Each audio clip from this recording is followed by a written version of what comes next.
Quem que é Mário Persona? Mário Persona, ele é um desigrejado? Mário Persona é o pai dos desigrejados? Mário Persona, ele é contra todas as instituições religiosas? Mário Persona, ele é o inimigo da igreja?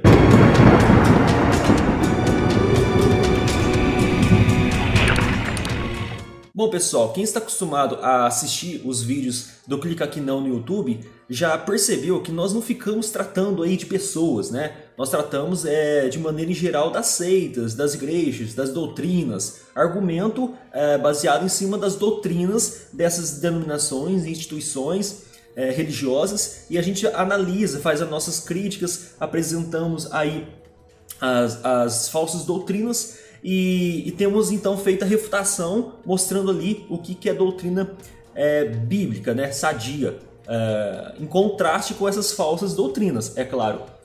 Mas muitas pessoas têm me perguntado mesmo, vocês não têm noção de quantas pessoas têm me perguntado quem é Mário Persona, porque o canal dele é muito bom, os argumentos dele são embasados nas escrituras, ele não fala de denominação dele, qual que é a igreja dele, então as pessoas ficam curiosas e querem saber quem é Mário Persona. E se você entrou agora aqui nesse vídeo achando que eu vou criticar o Mário Persona, que eu vou falar mal dele, que eu vou refutar argumentações de Mário Persona, você então se enganou. Eu não vou aqui nesse vídeo criticar o Mário Persona, eu vou mostrar que Mário Persona não é um desigrejado, igual muitos têm afirmado por aí.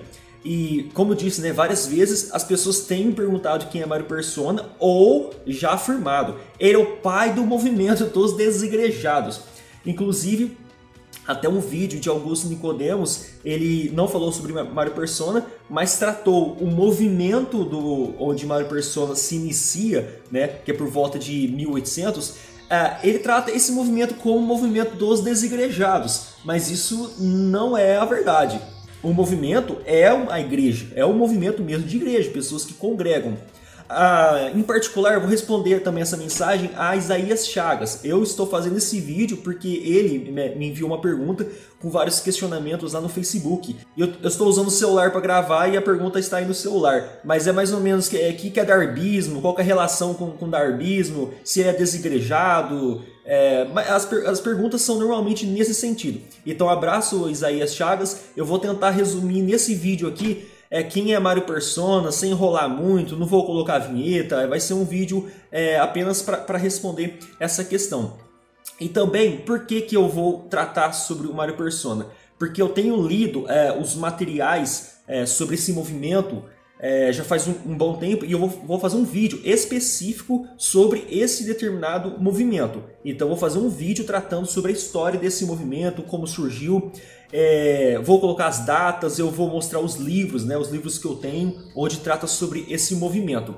Então nesse vídeo específico aqui, não vou falar bem sobre as datas, datações corretas, não vou citar muitas referências, e se você visitou esse canal hoje para assistir esse vídeo, se inscreve no canal, e logo posteriormente nós vamos fazer um vídeo tratando aí melhor essa questão, né, sobre esse movimento aí, o movimento conhecido como movimento darbista.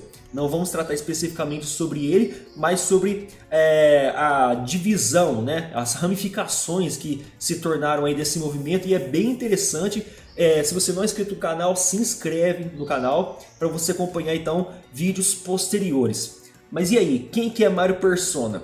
Para a gente tratar sobre Mário Persona, nós vamos ter que voltar então na história, né, para saber da onde que surgiu esse movimento, onde ele defende, né, essas ideias que ele defende, né, que vem desse movimento.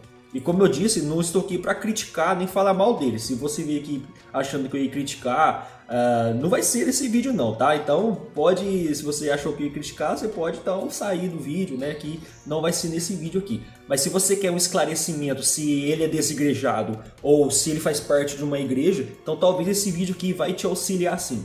E também vai me auxiliar, né, no outro vídeo que eu vou fazer. É bom que eu não preciso de tratar sobre isso no próximo vídeo. Então inscreva no canal aí e aguarde os próximos vídeos do Clica Aqui Não. Bom, para entender essa questão aí desse movimento, nós temos que voltar lá por volta do ano 1800, né? Faz bastante tempo. O que aconteceu naquela época, segundo os livros, né, que eu li, naquela época havia muitas pessoas que estavam saindo de dentro das instituições porque eles estavam percebendo que as instituições não estavam de acordo com as escrituras. As instituições, né, na época, a Igreja Presbiteriana, Metodista, Anglicana, Anabatista, Católica, essas denominações na época estavam dando muito problema para os fiéis.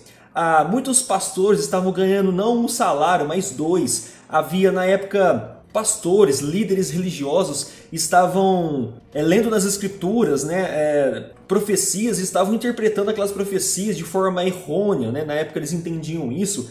Você pode observar que por volta do ano 1830, 1840, surgem aqueles movimentos que aguardavam a volta de Cristo. Surgiu mais ou menos aí nessa data. Então as pessoas estavam estudando muita profecia, estavam falando coisas que não estavam nas escrituras, se preocupando mais com essas coisas secundárias, né, do que realmente estudos bíblicos, ceia do Senhor e etc. E também aqueles movimentos carismáticos estavam surgindo na época. E aí em 1900 começa ali na Azusa Street esses movimentos chamados movimentos pentecostais.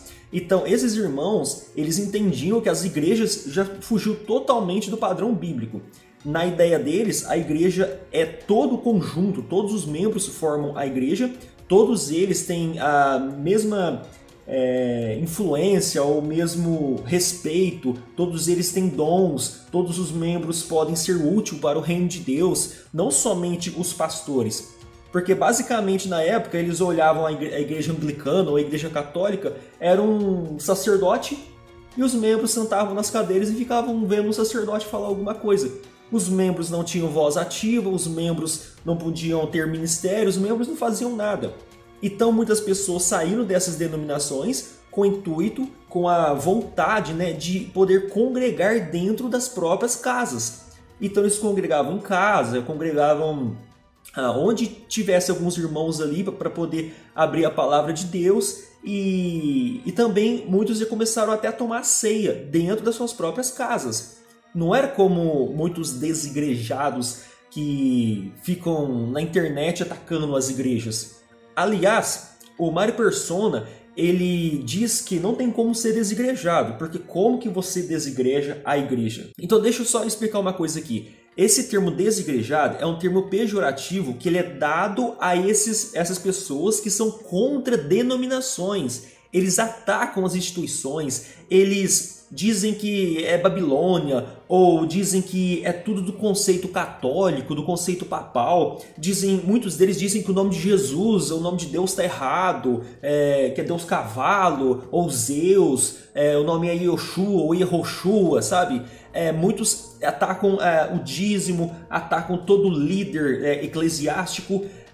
Eles têm mudado completamente as escrituras. Dizem que a ceia não é pão e vinho, que essa ceia de pão e vinho está errado, de acordo com, eles entendem, né, de acordo com o conhecimento deles, que o pão e vinho é espiritual, né? É espiritual, não é literal, não precisa de tomar uma ceia, não precisa de congregar, na ideia desses desigrejados. Batismo para eles não precisa de batismo, esse negócio de batizar não é necessário, a pessoa batiza se ela quiser e qualquer um pode batizar, na ideia dos desigrejados. Então eles têm perdido aí tempos e tempos, eles acham que estão ganhando, né?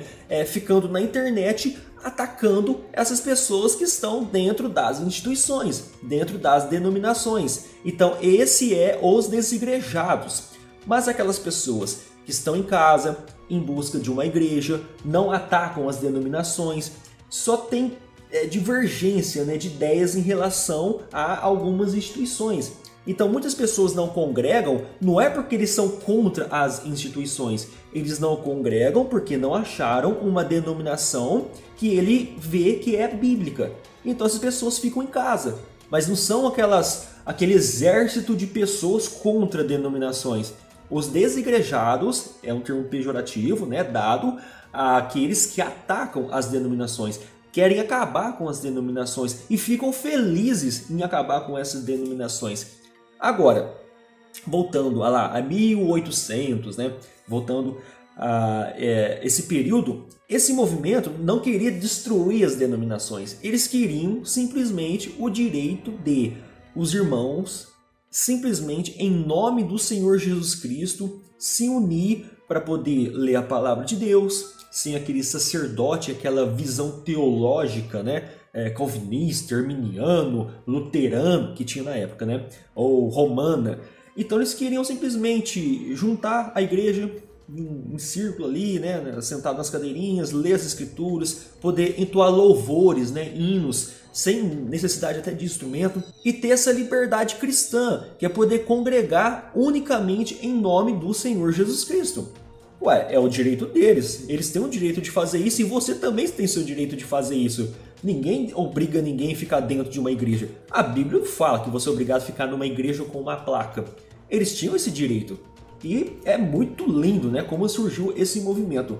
Você lendo os livros, né, deles, você percebe que isso começou a aumentar. E por volta ali de 1820, 1815, 1820, já formou muitas igrejas nesse conceito, né, nesse movimento, onde as pessoas se reuniam unicamente e exclusivamente em nome do Senhor Jesus Cristo.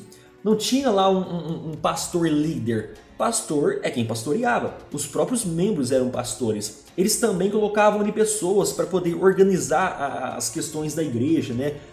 Naquilo que eles achavam que é importante. Eles ofertavam, não davam dízimo, mas sim ofertavam. E há casos em que pessoas davam colares, pulseiras e davam dinheiro mesmo para esses grupos. E eles pegavam esse dinheiro e enviavam então missionários para outras regiões. Então, na Inglaterra, onde esse grupo começou, na Inglaterra, na Escócia, né, Plymouth, e onde começou esse movimento, ele expandiu de tal forma, ficou tão grande esse movimento, que as igrejas começaram a ficar assim, meio enciumadas, sabe? Ficaram meio enciumadas e começou a ir contra esse movimento, dizendo que esse movimento era contra as denominações, contra as igrejas, mas não era bem isso. Eles simplesmente queriam reunir o nome do Senhor Jesus Cristo. Apenas isso. Depois eu vou dar mais informações, mas houve caso até o próprio Charles Spurgeon, que andou dele com missionários, né, desse movimento, e ele nunca criticou esse movimento. Ele entendia que esse movimento era um movimento cristão, não era uma seita. O movimento não dizia que eles eram os únicos salvos, eles não diziam que só eles estavam certos, eles simplesmente queriam congregar no nome do Senhor Jesus Cristo. Esse movimento cresceu tanto que havia congregações com mais de 3.000 pessoas e as pessoas entendiam que não havia necessidade de estar dentro de uma igreja católica, uma igreja anglicana, mas nem tudo são flores. Por volta de 1827, John Nelson Darby, que é o do darbismo aí que o irmão perguntou.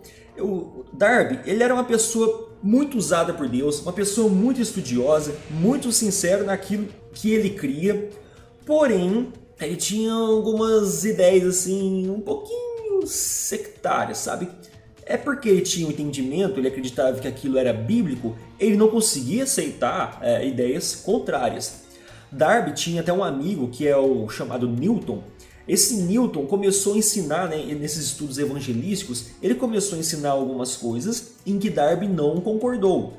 Então, Newton até ele reconheceu que estava errado mesmo aqueles ensinos que Newton estava passando, mas Darby acreditou que Newton não podia voltar à comunhão, que ele tinha que ser expulso mesmo, né? Ele tinha que ser expulso desse grupo, desse movimento. Mas por outro lado, tinha irmãos que entendiam que Newton errou, reconheceu o seu erro, ele podia voltar à comunhão normalmente. Mas Darby entendia que não. Por quê? Na ideia de Darby, o grupo deveria ser unânime em sua decisão. Todas as localidades, não da mesma cidade, mas de igrejas de outras cidades, deveriam estar em conformidade, em muita compreensão do assunto, e todos tinham que ser unânimes, né? E decidiu que Newton não podia estar dentro da comunhão. Outras pessoas, né? Outras pessoas do mesmo movimento, um deles é o próprio George Miller. Ele entendia que Newton podia estar na comunhão normalmente, ele reconheceu o seu pecado e poderia estar lá normalmente na comunhão com os irmãos. Ok, gerou um conflito. Desse conflito então surge a primeira divisão desse movimento. Tudo porque o irmão errou, o outro não aceitou aquele erro como um erro teológico, né? Ele até reconheceu aquele erro, mas o que aconteceu é que então houve a primeira divisão. E depois eu vou apresentar aqui o livro para vocês, mas esse livro aqui, isso aqui é a parte de trás do livro, né? Aqui vai apresentar então as divisões. Essa primeira linha verde aqui é o grupo, né, que vem lá do passado, onde eles eram chamados os irmãos abertos ou irmãos independentes.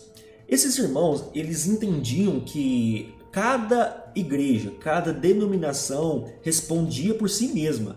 Não precisava de outras denominações lá de outras cidades dando palpite para saber o que eu devo fazer aqui. Se a minha ceia deve ser um cálice, ou se deve ser vários copinhos, ou se eu devo ter diácono ou não, ou se eu devo ter alguém ali chamado pastor ou não. Enfim, essa linha verde que você vê aqui então é um movimento chamado movimento aberto. Eles entendiam que cada denominação podia ter suas próprias regras, não precisava de outra denominação lá de outra cidade vir palpitar aqui na igreja que eu faço parte. E esses irmãos aqui abertos, eles aceitavam pessoas de outras denominações para tomar a ceia do Senhor. E aconteceu. Então várias pessoas de outras denominações iam até esse movimento para tomar ceia e fazer parte da comunhão com eles, aprender as escrituras, porque eles tinham muito conhecimento bíblico. Tinha irmãos que conheciam o hebraico, tinha irmãos que conheciam o grego. O próprio Moody, do comentário Moody, que talvez você conheça, fez parte também desse movimento. Como eu disse, Charles Spurgeon andou até com pessoas desse movimento. O próprio pré-tribulacionismo, arrebatamento secreto ou em duas vindas de Cristo, foi feita essa doutrina através de Darby. Na verdade, ele não criou essa doutrina, ele apenas pegou aquilo que muitas pessoas criam e juntou isso tudo num sistema que é o sistema darbista, né? O dispensacionalista, pré-tribulacionista. Então são pessoas que tinham muito conhecimento bíblico mesmo. E esse pessoal aqui era muito respeitado, viu, por vários teólogos da época. Agora, se você vê então essas outras linhas aqui, são os irmãos exclusivos, né, ou fechados. Olha o tanto de divisão que tem aqui, ó. Olha o tanto de divisão. Foram muitas divisões, viu? Aí 20, 30 divisões aí, desde que o movimento surgiu. E hoje não existe esse movimento mais. Existem as ramificações desse movimento. E grupos que estão mais próximos ou a essa divisão, a primeira, que foi em 1845, ou a essa divisão aqui, que também foi em 1845, né? Esses dois grupos que se dividiram, há grupos hoje que estão mais próximos desse movimento. E eles tentam resgatar as origens desse movimento. Então, por um lado, há os irmãos exclusivistas, que acreditam que apenas deve ter uma igreja na cidade, não precisa de instrumento musical, não precisa de um pastor, né? Esses são os exclusivistas. Não precisa de dízimo, o templo não precisa de placa, não precisa de nome na igreja, só um lugar para congregar. Então, esses irmãos exclusivistas, eles são de portas fechadas. Você até pode visitar eles, né? Esse grupo ainda existe, um movimento que está bem assim nessa linha. Eles são fechados, você pode até visitar, mas normalmente ficam porteiros, né?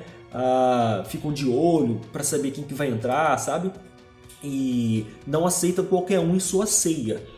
Não tem pastor, não tem diácono. Pode ser que alguns grupos tenham, mas normalmente não tem diácono. É uma igreja em cada cidade. Então, se a pessoa mora 20 km de distância de um bairro muito longe, em cidade grande, né? Como tem aqui perto da minha cidade, em Ribeirão Preto tem uma. A pessoa mora longe, ela tem que andar os 20 quilômetros para congregar com os outros irmãos. Esse é o movimento exclusivista, né? Ou fechado. Parece assim, é tipo uma seita, né? Mas é o direito deles. Eles não falam que só eles estão certos, eles não julgam as outras denominações como Babilônia, né? Pode ser que alguns até falam, mas eles entendem que esse é o conceito da igreja. A igreja são essas pessoas, elas devem tomar a ceia, elas devem decidir não entre si, mas entre todas as outras denominações, devem decidir sobre as doutrinas. Por exemplo, uma igreja do Brasil desse movimento, ela deve se unir com a igreja da África ou lá de Paris, né, lá da França ou lá do Japão, nem sei se o Japão deve ter esse tipo de grupo aí. Só que se eles forem tratar sobre doutrinas, todas as igrejas devem entrar em comum acordo para resolver esse problema doutrinário, né? Então, eles têm que estar em unanimidade mesmo sobre essas decisões. Lá em 1 Coríntios capítulo 1, verso 10, eu creio que está escrito assim: rogo-vos, pois, irmãos, que tenhais a mesma fé, a mesma disposição mental e o mesmo parecer. Naquele versículo, eu creio que não está tratando que a igreja deve ter o mesmo pensamento. Eu creio que Paulo quis dizer que a igreja de Corinto deviam todos sentar, discutir ali sobre o assunto e chegar ali a um consenso comum. Unidade nem sempre é unanimidade. Unidade é como uma família. Os membros da família sentam, conversam sobre determinado assunto e chegam a algum acordo, né? Então, unidade nem sempre é unanimidade. Como no teu casamento, você e sua esposa concordam com tudo 100%? É claro que não. Vocês sentam, chegam aí, né, depois de discutir, chegam a um senso comum, né? E vocês resolvem a questão dessa maneira. Então, unidade nem sempre é unanimidade. Só que no caso desse grupo, eles entendiam que todos tinham que ter o mesmo pensamento, não podiam fugir dessa regra, né? Então, na ideia deles, a igreja tem que concordar, todo mundo tem que concordar ali com a mesma coisa, né? Tanto é que, desse movimento exclusivista, se você sai do estado de São Paulo, vai para o Mato Grosso, a igreja é do mesmo jeito, é o mesmo sistema, as mesmas mensagens, você não pode ter um pensamento diferente, não. Se você falar dentro desse grupo que você crê que a igreja vai passar a tribulação, você é um herege. Você é um herege. Você tem que crer que a igreja vai ser arrebatada antes da tribulação. Então, esses conceitos que você talvez estuda e tem pensamentos diferentes dentro da denominação que você crê, se você fazer parte desse grupo e crer em uma coisa diferente, os irmãos vão te rechaçar, viu? Talvez nem te aceitem na comunhão achando que você é um herege. Então, todo mundo tem que ter ali a mesma ideia. Ai de você se discordar deles, né? Bom, esse é o direito deles, né? Não vou aqui também ficar criticando. Vou deixar minhas críticas para os próximos vídeos, né? Quando for tratar sobre esse sistema. Agora, os irmãos abertos, né? Como eu disse aqui, não há uma divisão aqui. Então, vários grupos entendem coisas semelhantes, porém, tudo que eu disse aqui é sobre o grupo exclusivista, né? Mas há grupos que podem ter algum conceito diferente. Agora, esses irmãos abertos aqui, que você vê na linha verde, que houve menos divisão, mas houve divisão. Esses irmãos são irmãos abertos, né? Eles aceitam pessoas de outras denominações para tomar comunhão, nem todos os grupos, mas basicamente alguns grupos aceitam. Eles são mais abertos em relação aos estudos, mesmo que tenham pessoas que tenham uma mente um pouquinho mais fechada, mas eles são bem abertos a trabalhos missionários, a teatro, a música dentro da igreja, coral, com instrumentos. Aí cada grupo é diferente, porque lembra que eu disse que esse grupo aberto ele não precisava de todo mundo juntar e resolver essa questão doutrinária? Então, esses grupos, eles têm harmonia entre si, porém, cada igreja, teoricamente, deveria resolver o seu problema da igreja. O pecado do irmão dentro da igreja não precisa do irmão lá da África saber que ele pecou, sabe? Então, resolve esse problema dentro da igreja. Então, existem irmãos fechados e irmãos abertos desse movimento. Agora é o seguinte, e Mário Persona? Mário Persona faz parte desse movimento exclusivista. Esse movimento fechado. É um movimento bíblico, porém tem esses conceitos aí, né, que eles acreditam estar 100% embasado nas escrituras, e o membro ali não pode discutir, né, ou pregar que ele cria o contrário, porque senão ele vai sair do movimento. Se ele não concorda com o movimento, ele sai do movimento. Simples assim. Vai causar uma divisão. Lá nesse movimento não tem dessa, se você discordar, você chama os anciões lá, né, os mais velhos, para discutir sobre a doutrina e dizer que você não crê. Não tem dessa. Se você não crê, você sai da igreja. Simples assim. Eles não querem briga, eles não querem discussão, eles não querem juntar a igreja para resolver esses problemas. Não é isso. Eles querem simplesmente reunir o nome do Senhor Jesus Cristo, tomar a ceia, pregar a palavra de Deus. E é isso. O trabalho deles é esse. Tem um trabalho missionário, tem bastantes missionários. Também tem alguns grupos que eles vão nas outras denominações dos Irmãos Abertos para visitar e fazem uma espécie de proselitismo, né? Chamam ali as pessoas para conversar e falam assim: você sabia que o seu grupo aberto está errado? Que quando surgiu o nosso grupo ele era fechado, ele era independente, né? Independente porque assim era o único, né? É o único grupo que existia na época, né? E todos aqueles grupos que iriam surgindo tinham aquela mesma ideia. Mas casos e casos, né? A gente fala sobre a igreja adventista, nem todas são iguais. A gente fala igreja católica, nem todas são iguais. A gente fala igreja metodista, nem todas são iguais. Então são casos e casos. Mas basicamente é isso aqui que eu estou contando para vocês. Então há os irmãos fechados e os irmãos abertos. E Mário Persona faz parte então desse movimento dos irmãos exclusivos. Lá basicamente tem a ceia do Senhor, tem o batismo, a ceia do Senhor são todos os domingos, tem o batismo daqueles que aceitam aquelas doutrinas e foram salvos, a ceia somente entre eles. O irmão de outra denominação, para tomar a ceia deles, tem que fazer parte do mesmo movimento. Tem reuniões nos dias certos, né? Tem reuniões aí nos dias certos, nos horários certos. Visita nos lares também tem. Tem a comunhão entre os irmãos, né? Fora da ceia do Senhor, mas a comunhão entre eles. Um irmão de uma cidade, às vezes vai para outra cidade pregar. Também tem reuniões entre elas, às vezes vai pessoas de outra cidade, freta ali, sei lá, um ônibus, uma van ou de carro mesmo, cidades próximas, eles visitam, né? E tem aquele encontro entre esse movimento. Mário Persona faz parte de uma igreja normal, gente. Ele não é desigrejado, ele não é contra a igreja, ele não está atacando a igreja, ele não quer acabar com a igreja, não é isso não. Ele simplesmente faz parte de um movimento que é anti essas denominações aí com pastores assalariados e tal.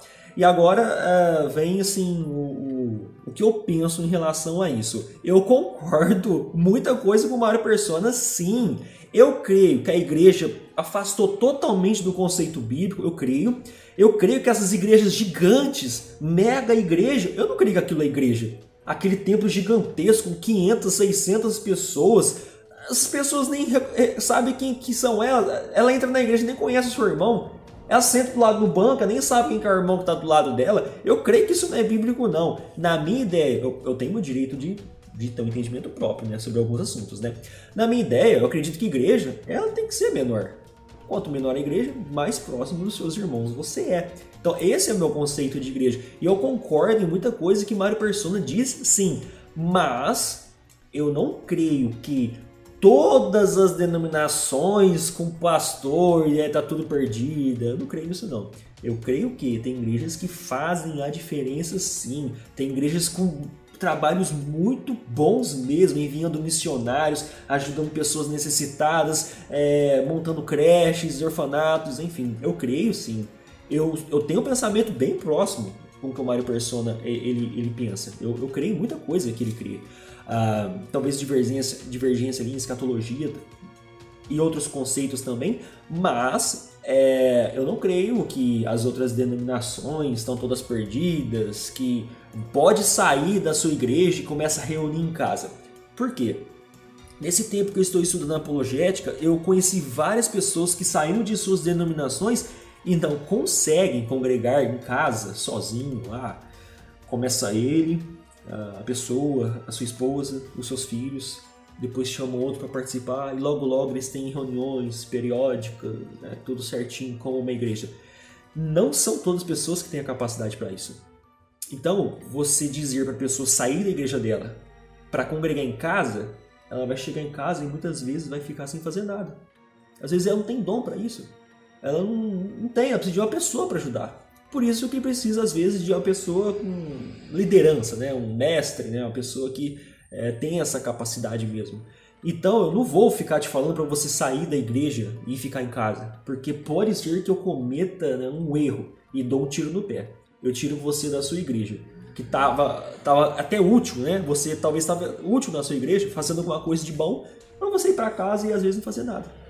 Então, mesmo eu concordando, não estou aqui para criticar o Mário Persona, mesmo concordando com muita coisa em relação mesmo à ceia, a batismo, estudos, etc, etc e tal. Mas eu não vou fazer isso.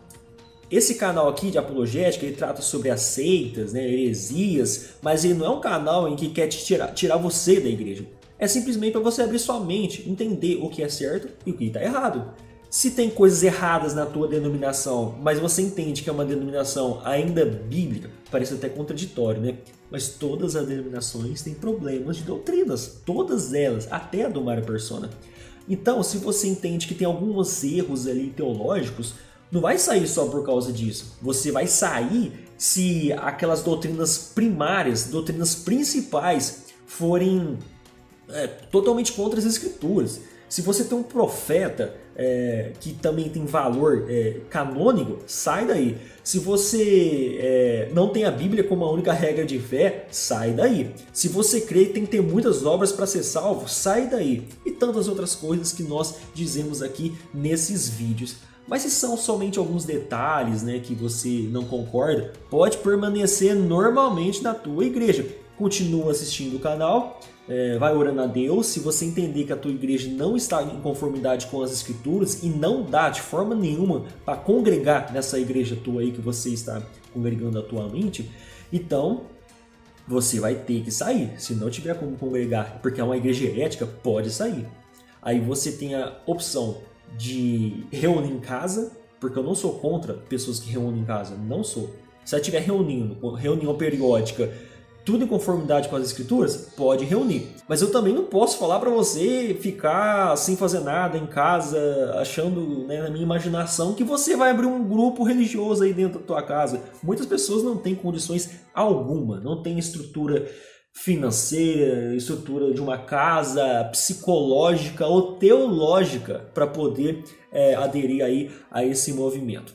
Agora, mais detalhes eu vou passar nos próximos vídeos. Esse vídeo ficou bem grandinho, hein? Era para ser um vídeo curtinho, ficou bem grandinho. Mais detalhes eu passo então nos próximos vídeos. E se você não é inscrito no canal, assistiu esse vídeo aqui, se inscreva no canal, acompanhe, porque tem muito mais coisa para a gente acrescentar em relação a outros temas que já foi falado, em relação a esse tema mesmo. Que Deus abençoe sua vida.